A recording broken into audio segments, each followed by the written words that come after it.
जय श्री गणेश। मैं हूं पंडित जगदीप। जेडी न्यूज़ 24 की ओर से आप सभी का सादर नमन करते हुए आज हम इस वीडियो में बात करने जा रहे हैं कि किस दिशा में खड़े होकर हमें स्नान करना चाहिए। लेकिन इससे पहले उन विद्वानों और विदुषियों से विनम्र अनुरोध है कि जिन्होंने अभी तक हमारे इस यूट्यूब चैनल का सब्सक्राइब नहीं किया हुआ है, कृपया वो इसे सब्सक्राइब करें। और इसके अतिरिक्त वैदिक ज्योतिष शास्त्र, वास्तु शास्त्र, अंक शास्त्र, लाल किताब, सामुद्रिक शास्त्र, हस्तरेखा, जन्म कुंडली विश्लेषण व रत्नों के परामर्श हेतु आप हमसे संपर्क कर सकते हैं। हमारा संपर्क सूत्र है 9318682393। अन्य संपर्क सूत्र है 7018797214। तो आइए मूल विषय की ओर बढ़ें कि हमें किस दिशा में खड़े होकर स्नान करना चाहिए। जब आप पूर्व दिशा की ओर मुख करके स्नान करते हैं तो आपके शरीर की गंदगी के साथ साथ नकारात्मक ऊर्जा भी आपका साथ छोड़ देती है। इसका कारण यह है कि पूर्व दिशा सूर्यदेव की दिशा है। जब सूर्य इस दिशा से उदय होते हैं तो उनकी तेज और प्रभावशाली सकारात्मक ऊर्जा प्रभाव में आती है। सुबह के समय इस दिशा में सबसे ज़्यादा सकारात्मक ऊर्जा होती है। ऐसे में जब आप इस दिशा की ओर मुख करके स्नान करते हैं तो यह सकारात्मक ऊर्जा आपके शरीर की सभी नकारात्मक ऊर्जा को नष्ट कर देती है। जब आपके शरीर में कोई नकारात्मक ऊर्जा नहीं होती, सकारात्मक ऊर्जा की अधिकता होती है, तो आपका भाग्य भी अपने आप चमकने लगता है। अब बात करते हैं वास्तु सम्मत चंद बातों की। सबसे पहले बात करेंगे हम अपने स्नानागार या शौचालय की। वास्तुशास्त्र के अनुसार स्नानागार एवं शौचालय कभी भी एक साथ अटैच्ड नहीं करवाने चाहिए। बाथरूम कमरे के अंदर कभी भी नहीं बनवाना चाहिए। बाथरूम का दरवाज़ा लकड़ी का है तो उसे हमेशा बंद रखें। इससे घर में नकारात्मक ऊर्जा प्रवेश नहीं करती। ध्यान रखें कि बाथरूम का नल ठीक हो, उससे पानी न टपकता रहे, वरना आपको आर्थिक तंगी का सामना करना पड़ सकता है। बाथरूम में नीले रंग की बाल्टी रखना उत्तम फलदायक है। वास्तुशास्त्र के अनुसार ये एक शुभ भाग्यवाहक भी है।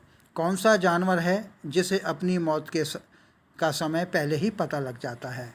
वास्तुशास्त्र के पश्चात हम बात करते हैं उस जीव की, जंतु की या जानवर की कि जिसे अपनी मृत्यु का समय पूर्व में ही पता चल जाता है, तो वह जीव जंतु है नाग।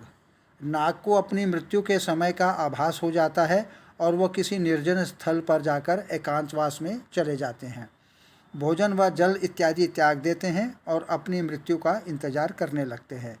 यहाँ ध्यान देने योग्य बात यह है कि लोग नाग और सर्प को एक ही समझ लेते हैं, जबकि नाग देवताओं में आते हैं और प्रेत और पितर योनि में आते हैं सर्प।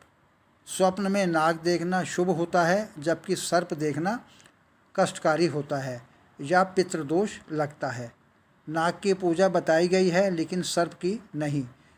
ऋषि कश्यप की पत्नी सुरसा देवी नाग माता, याद कीजिए, सुरसा नाम अहिन की माता, और मनसा देवी नागों की बहन मानी जाती हैं, और कश्यप ऋषि की दूसरी पत्नी कद्रु सर्पों की माता मानी जाती हैं।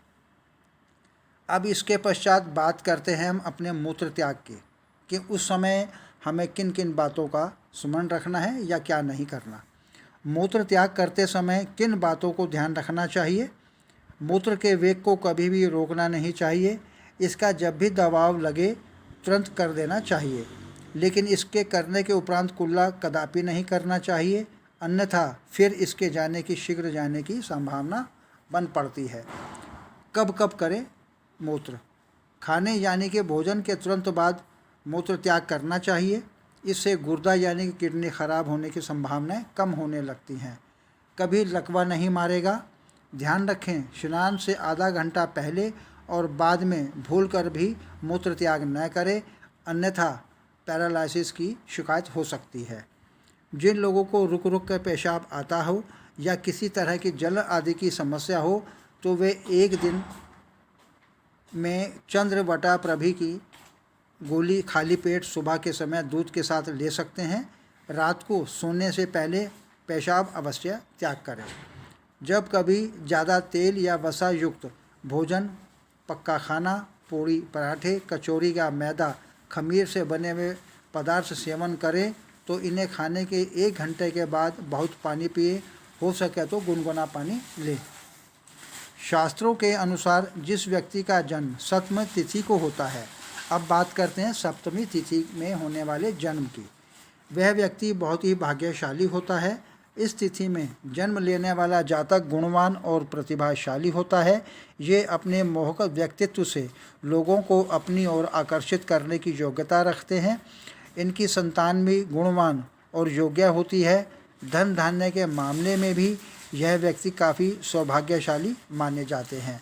ये संतोषी स्वभाव के होते हैं और इन्हें जितना मिलता है उसमें भी संतुष्ट रहते हैं। अब इसके उपरांत बात करते हैं रुद्राक्ष की, लेकिन रुद्राक्ष में भी एक मुखी रुद्राक्ष की बात करें तो एक मुखी रुद्राक्ष के सेहतवर्धक लाभ, सामाजिक, पारिवारिक, आर्थिक लाभ, वास्तु दोष निवारक अनेकों खूबियों वाला माना जाता है। एक मुखी रुद्राक्ष के स्वास्थ्यवर्धक लाभ, इस रुद्राक्ष को धारण करने के 7 दिन बाद ही माइग्रेन से आराम मिलता है। डिप्रेशन, तनाव या बेचैनी जैसी मानसिक व्याधियों से एक मुखी रुद्राक्ष बचाता है। न्यूरोटिक डिसऑर्डर से यह सुरक्षा करता है, साथ ही मानसिक शांति और एकाग्रता भी प्रदान करता है। अब बात करते हैं ईशान कोण, यानी कि वास्तु शास्त्र निवारण में अति लाभदायक। लक्ष्मी विशेष रूप से विराजती है, सर्वोत्तम, सर्व मनोकामना सिद्धि, फलदायक और मोक्षदाता। गले में रखने से गला कभी धन से खाली नहीं होता।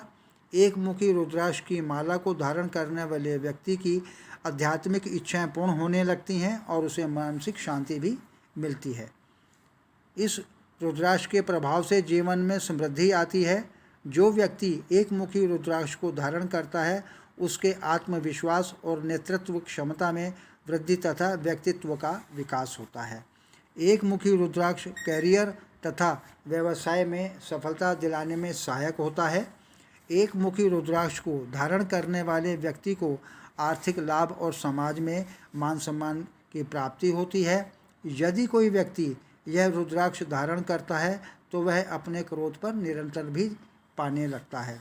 यदि कोई व्यक्ति रक्त, हृदय, आँख और सिर आदि से संबंधित विकार से पीड़ित होता है तो उसके लिए रुद्राक्ष चमत्कारी उपाय है। यह रुद्राक्ष बुरी आदतों यानी नशीले पदार्थ का सेवन आदि को छुड़ाने में भी कारगर साबित होता है। ऐसी मान्यता है कि एक मुखी रुद्राक्ष धारण करने से पापों से मुक्ति मिलने लगती है और मानसिक रूप से शांति भी हासिल होती है। घर में धन का आगमन भी होने लगता है। शरीर में हाई बीपी इसके धारण करने से धीरे धीरे नियंत्रित होने लगता है और वहीं शत्रु अपनी शत्रुता छोड़कर मित्रता की ओर अग्रसर होते हैं। तो यह था आज का वीडियो। मिले जुले अनुभवों व जानकारियों के साथ आगे प्रभु इच्छा आगामी वीडियो नए प्रसंग के संग ऑनलाइन परामर्श उपलब्ध। आपकी समृद्धि की कामना सहित पुनः जय श्री गणेश।